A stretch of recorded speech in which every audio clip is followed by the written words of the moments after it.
Hello, good morning na naman sa inyo mga kabising. Yan po, good morning po sa ating lahat.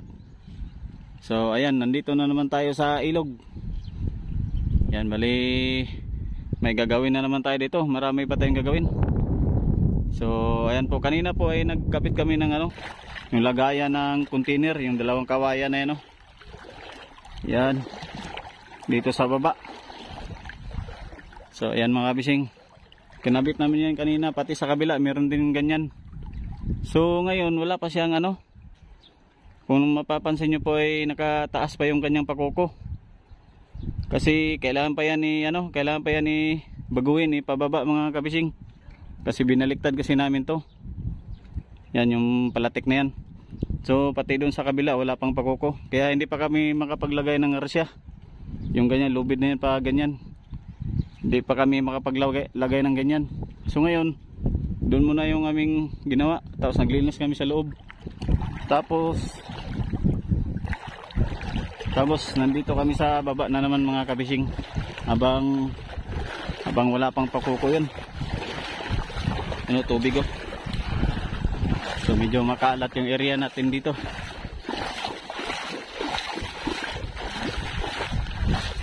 Yan yung aking kasama, si Junior.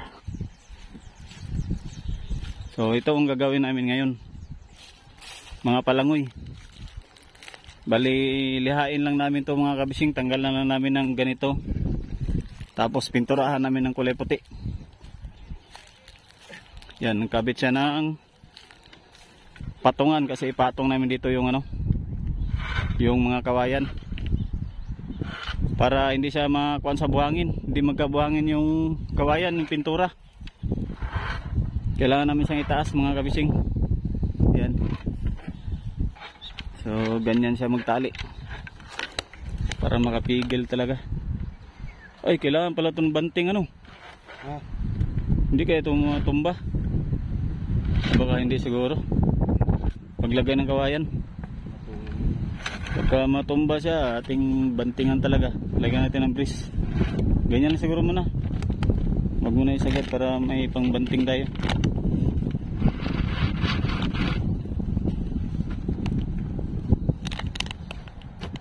Baka matumba siya. Sige. Ano yan?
So ayan mga kabising.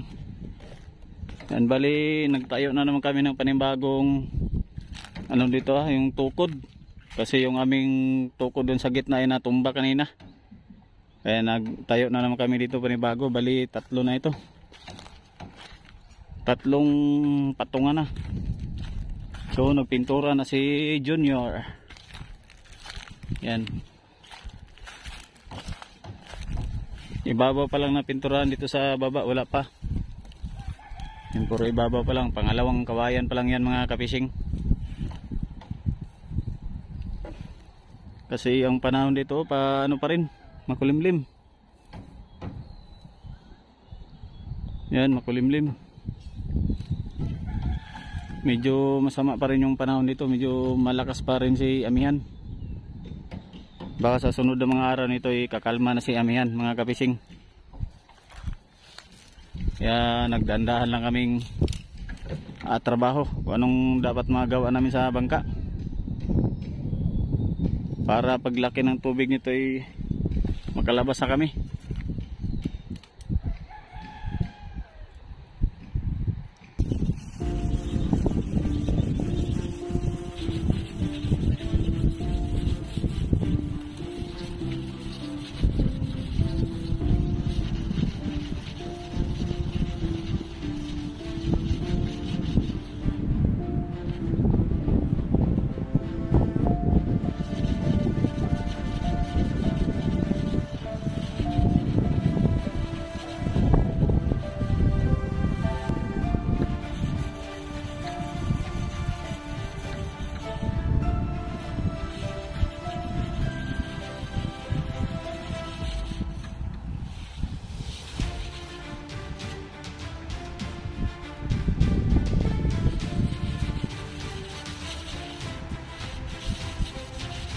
Mga kabising, tinanggal na nila yung nakaangat na pakuko. Kailangan dito sa baba ilagay para kapitan sa palangoy mga kabising. Matigas tanggalin kasi may ano kasi siya, may pako. Yun, umangat na. Paglaglag dito kasama ko. Kaya kay tigilan din natin.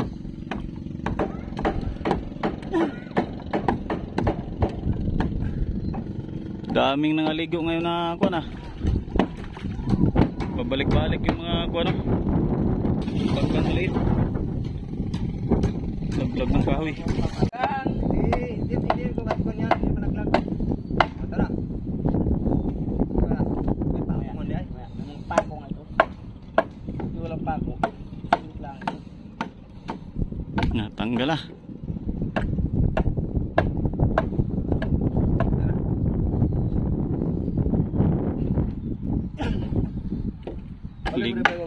Ligot na lang. Nasabit ano? Ito, uli pa yung baw.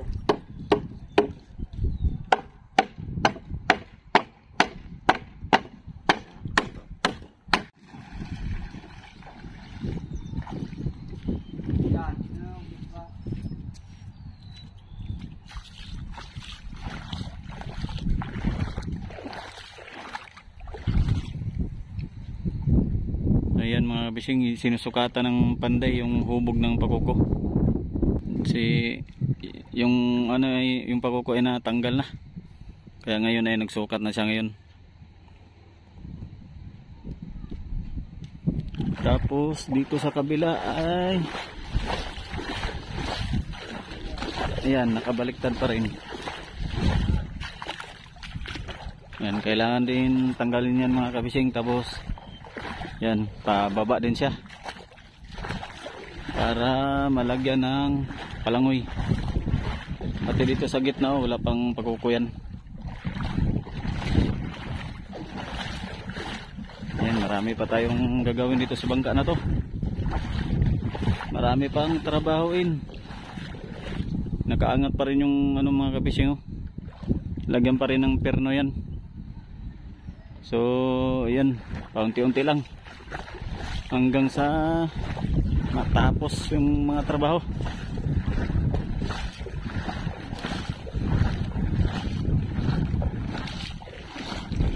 Kumusta na dito, Nyor? Wala na? Wala na? Bus na. Uy, bus na. Makapagtimpla ng bago. Ilang kawayan ang nakon? 5? 5 yan. Sa 2, 3, 4, 5. Pang-anim ito, kunti. Timpla na naman tayo.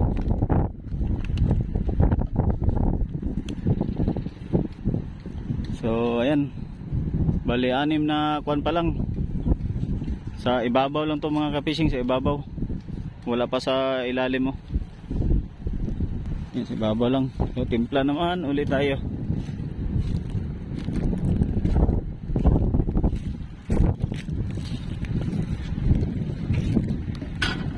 Ayan mga kabising. So ito yung ginamit naming pintura o Seagull Marine Epoxy Coatings.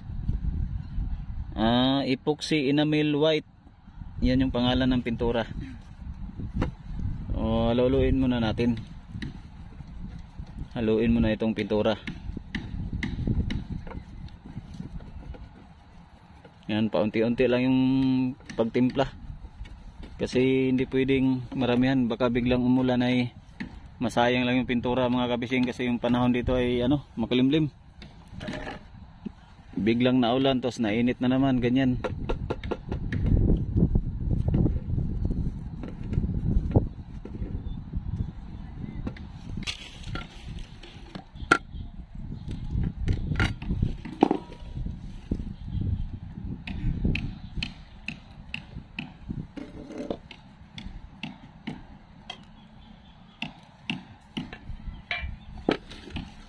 Ganyan?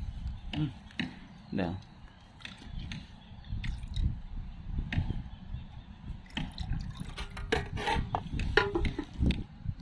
Tapos haluan natin ng thinner at saka katalis. Nailagay ko na yung katalis mga kabising.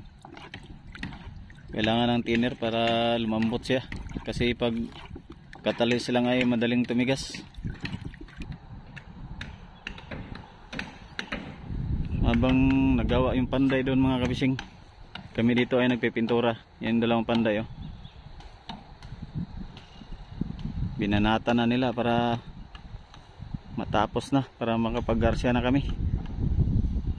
Hindi kasi kami makapaglagay ng lubid sa palatik gawa ng wala pang pakuko. So yan, pinanday na nila.